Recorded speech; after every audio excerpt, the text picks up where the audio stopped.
Hey everybody, Tony D and Little Joan here with I guess you'd call it a screenwriter's rant about the SNL Goober abortion sketch that a lot of people are talking about. And we're going to break it down and I'm going to show you an actual sketch. I'm not going to show you any of the sketches actually because YouTube will flag me, but I will talk about how this sketch does not work and why it doesn't work, and then an execution of an actual funny abortion sketch.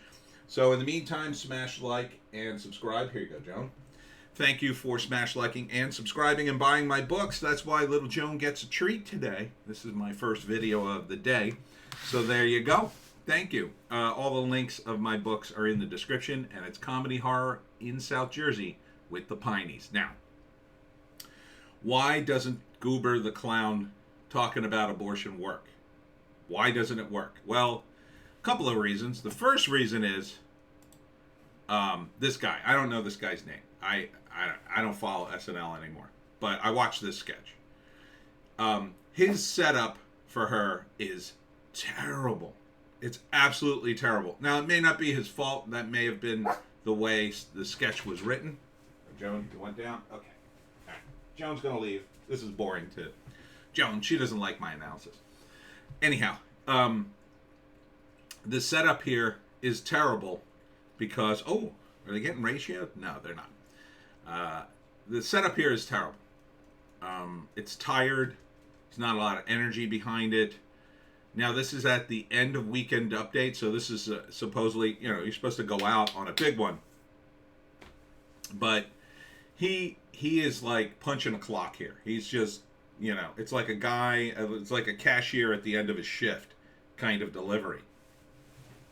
He's not sending it out of the park. He's not excited about being on the show. I think he and Cecily, who's the actress who plays Goober, are too busy thinking about their paychecks and getting to the Saturday Night Live party and being done with the show. Because their deliveries are awful. But the setup is he talks about the Texas abortion law and says, here to talk about it, this can't be right. And he literally says it like that, in my view. Like, that's his delivery. Like, he could have delivered it like a real, actor, comedian, and delivered it like, okay, here to talk to us about the abortion law is, wait a minute, this can't be right. Like, he doesn't even do that. He's just reading the words. Now, in his defense, in the defense of the cast, they do rehearse quite a bit on SNL. My understanding is, I believe they perform at least twice in front of a live audience before they actually tape the show. And then there's rehearsals before that. And then, of course, in the writers' meeting, they probably run through this a couple of times. So he's probably done this sketch 5 or 6 times at least. But that's not an excuse. He's a performer. This is the one he's taping. He should be killing it. But he's not. I think part of it is almost everybody on SNL is so beaten down by the process of getting on the air. They are forced to read off of cue cards, by the way. That is one of the hard and fast rules on the show. You must read the cue cards because they make changes. And I understand that rule up to a point, but really I think on SNL the cue cards should be a guide, but you could tell people are reading off the cue cards. Now for the news guys, for the Weekend Update guys, that's not a huge problem. But, and in fact, if anybody on the show should have a lot of punch in his delivery, it should be the Weekend Update guys, because they do get away with the cue cards much more easily than people in a sketch. But, Michael Che's delivery's not much better, but at least he kind of tries. This guy, in my view, not even trying. He's asleep at the switch. So he sets up the sketch saying, here to talk to us about the Texas abortion ban, and he goes into way too much detail. He doesn't set it up the way I just said. He actually starts talking like a newscaster, saying the Texas legislature passed an abortion ban that bans most abortion. Instead of just saying, as they would have say back in the 70s when the show was new, it would have been like, here to talk to us about the Texas abortion ban is Goober the Clown. Goober? Like, they would have just gotten to the sketch. Instead, I don't know if he's padding for time or what, but the setup's too long, there's no energy behind it, and his delivery, in my view, is terrible. Then Goober comes out. And Cecily is, in my view, awful. Not just, I mean, he is not awful. He's kind of phoning it in, but Cecily is bad. Cecily is not on board to entertain anyone with her delivery. So the first surprise is ruined. You've basically been told what the sketch is. And on SNL, that's really bad. Because it's particularly bad because a lot of time on SNL, they come up with a really funny premise and then they just beat it to death until they run out of energy and the sketch ends. So when you telegraph to the audience that this is going to be a sketch in which clowns talk about abortion, and then all Cecily does is say the words clown and abortion over and over again as she's trying to tell jokes, you already took the punch out of everything. Again, he could have started saying, you know, the news is very depressing, so here to cheer us up is Goober the Clown. Goober? You know, and setting us up to be like, oh, okay, so this will be funny, this will be fun, Goober the Clown. And then Goober comes out, maybe says a few funny things, or tries to, says a few clown things, and then goes into the abortion stuff, and then starts to react to it, and then you could see it build to someplace. It would go from, the status being up here to, oh, God, the clown's talking about abortion. Instead, you already know the clown's talking about abortion. Now they got to go up further. Now she has to talk about it more because that's the only choice. You have to go higher. And as I've always said in these videos, it's about common ground. If you don't have common ground with your audience, the jokes won't hit. They won't land. So think about the crowd for SNL and a live audience. I don't even think they're playing to the TV audience anymore. I think they're playing mostly to the live audience, who, by the way, is not laughing. The laughs are sparse, and I think they're being sweetened by extra audio, if you know what I mean. So they are not landing. The audience is not having this. I think it's mostly on Cecily and her terrible delivery. And this clown outfit isn't particularly great either. It looks cheap. This is a show that costs millions of dollars. You couldn't put clown makeup on her for one sketch. You couldn't give her, I don't know, something to clown her up a little more. You couldn't do the big clown feet or the big gloves or something. Okay. But the common ground here, so what's the common ground? It's not outrageous to talk about abortion in 2021 on television, especially on SNL. It's just not. Back in the 70s, this would have been, oh my God, she's talking about abortion on television. That would have been, because back then, the abortion, Roe v. Wade had just happened. It was only a few years old. So it still would have been a hot button issue. There still would have been a lot of people who would have been very uncomfortable talking about that. It's not uncomfortable to the audience. The people who are uncomfortable about abortion, who would be offended by this sketch, didn't watch it live. They heard about it later and watched it on the internet and then made a video about it. Because, the SNL ratings, first off, they're in the toilet in general. But the people who would have been offended by an abortion sketch, they're long gone. They left years ago if they watched the show at all.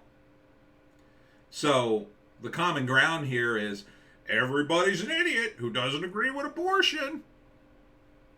That's really punching down. It's really punching down because it's not acknowledging that the other side's argument has any validity.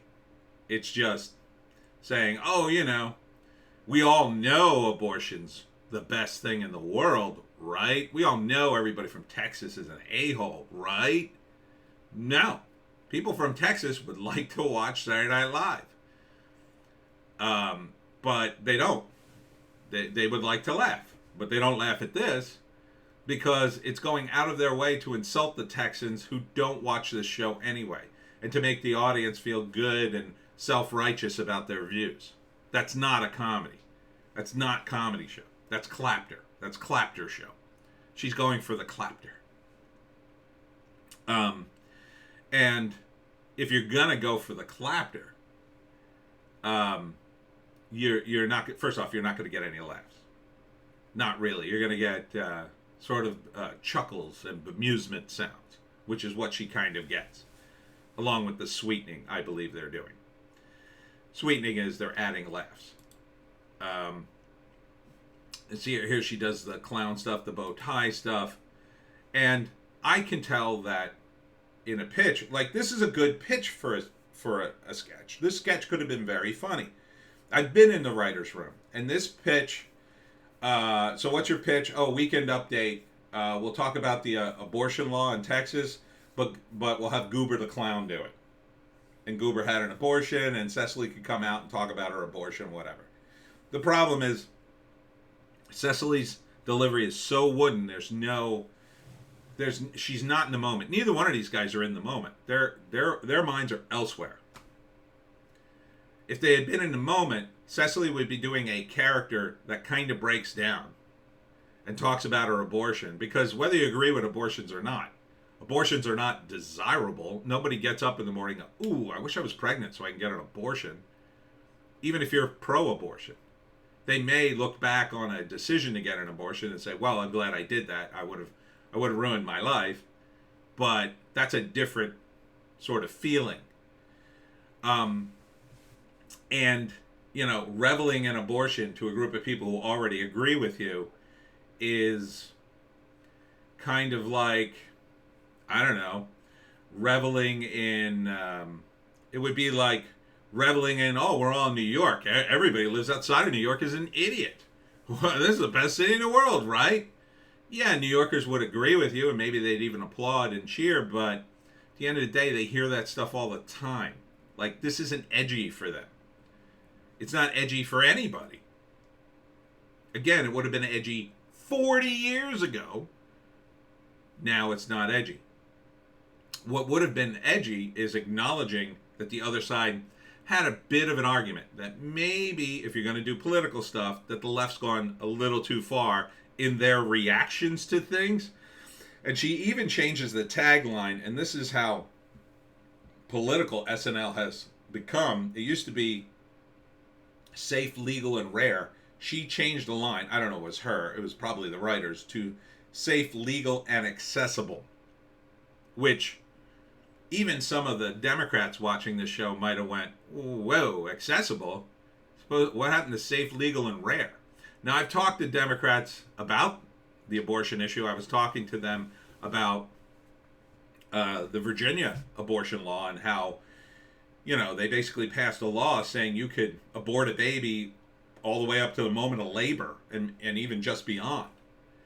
And they were horrified by that thought. They didn't believe it. So these were people who, yeah, they believe in a woman's right to choose, but they don't believe in using abortion as birth control. And this sketch conflates those two things, right? On the one hand, it's saying, oh, Texas, oh, what a bunch of rubes. And on the other hand, it's saying that every abortion is exactly the same. No one's going to argue with you if you're some poor kid who gets pregnant and didn't really want to, and it's going to ruin your life, and you're only 2 or 3 months along, you get an abortion. Well, that's unfortunate, but most people are going to be like, yeah, sure. Assuming you screwed up with contraception, assuming you didn't take the morning after pill, assuming all that stuff in blue states and especially cities isn't available, okay, sure. But ask those same people, well, what if the girl was 9 months pregnant and about to give birth and goes into an abortion clinic? Do you think it should be accessible then? Most of them, 99% of them would go, whoa, no. That'd be killing a baby. At that point, she might as well have the baby. At that point, she's basically gone through the entire process except the birth. And you could argue, well, the birth is very traumatic. Well, how traumatic is it going to be to kill the baby? She's still going to have to get it out of her. She might as well have the baby and put it up for adoption at that point. And most people believe that that should probably be the case. So these guys, and I hate to get also political talking about comedy, but these guys are making that case in a supposed comedy sketch. Terribly.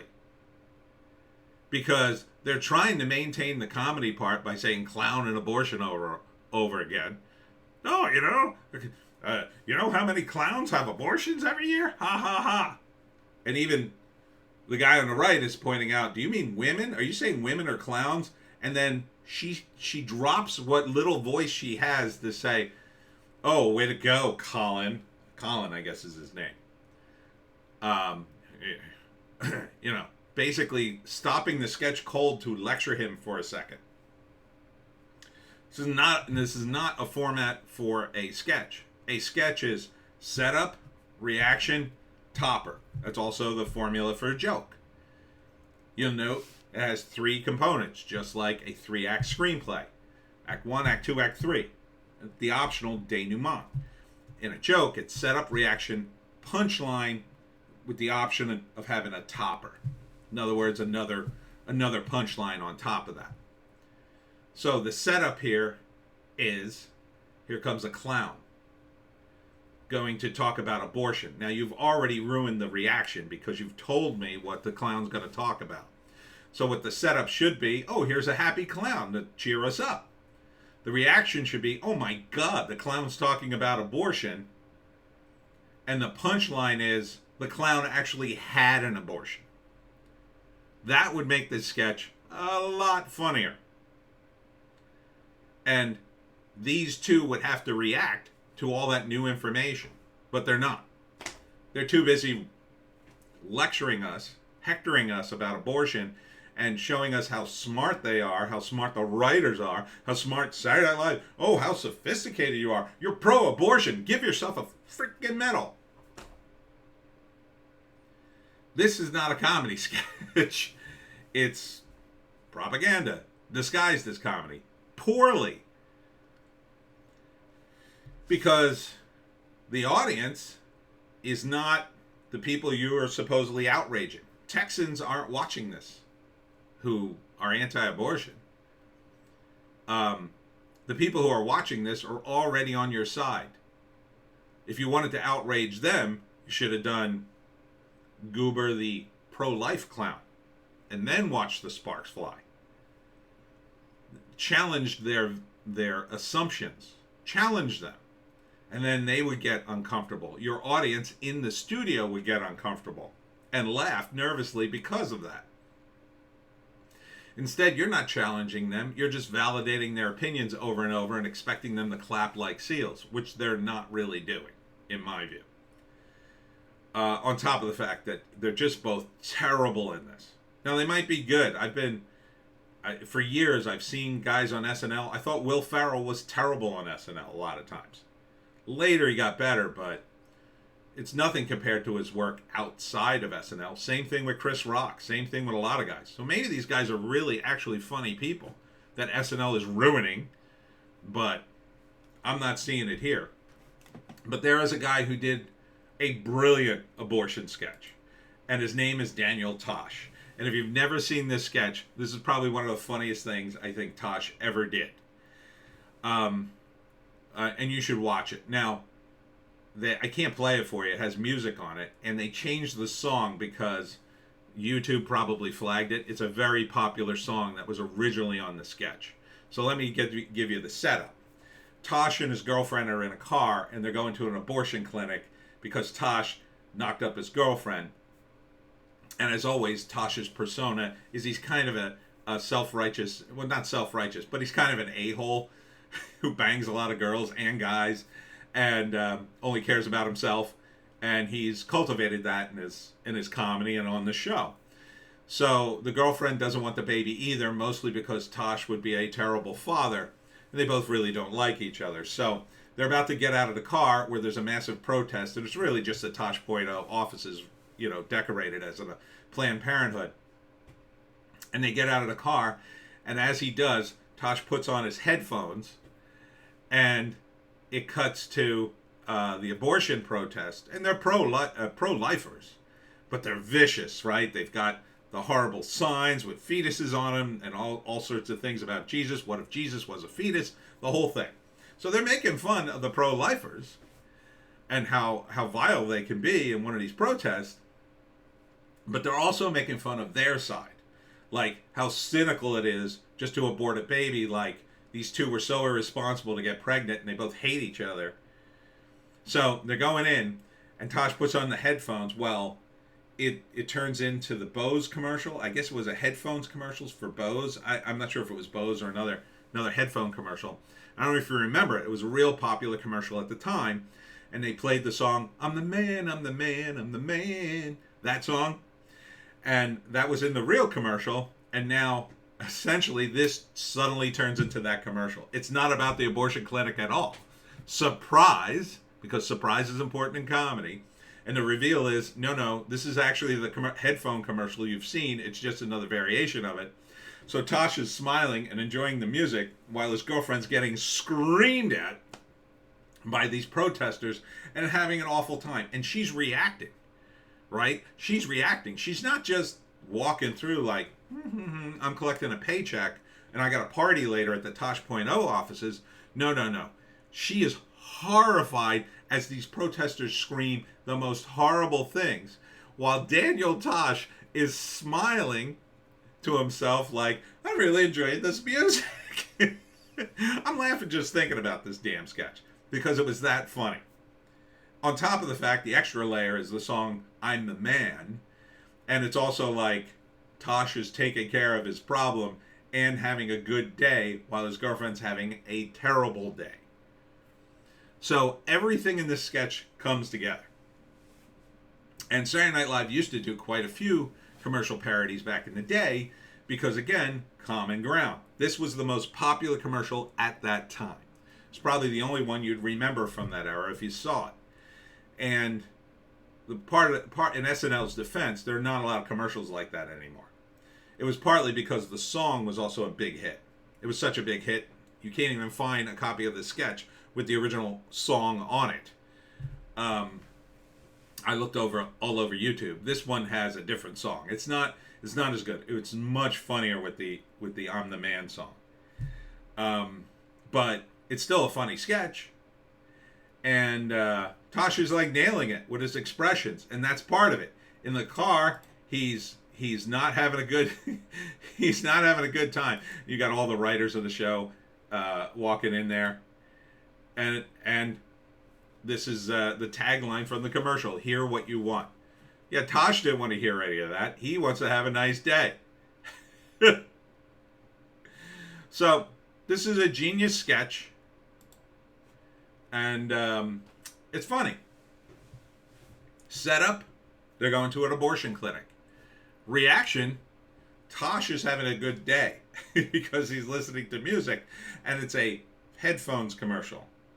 Topper, it's a headphones commercial, and his girlfriend's having an awful time, and hear what you want. And I'm the Man. Those are like extra little tidbits, extra little details that make you laugh. In Goober the Clown, they beat you over the head with the premise and barely have any jokes in this, if at all. They're too busy foisting their agenda on you to care that you're not being entertained by this. Look at the costume. Again, look at the costume. Looks like it's made of plastic. It looks like they bought it at a dime store. Yeah, the bow tie twirls and the flower squirts people, but it looks terrible. The whole costume looks like it's made out of plastic.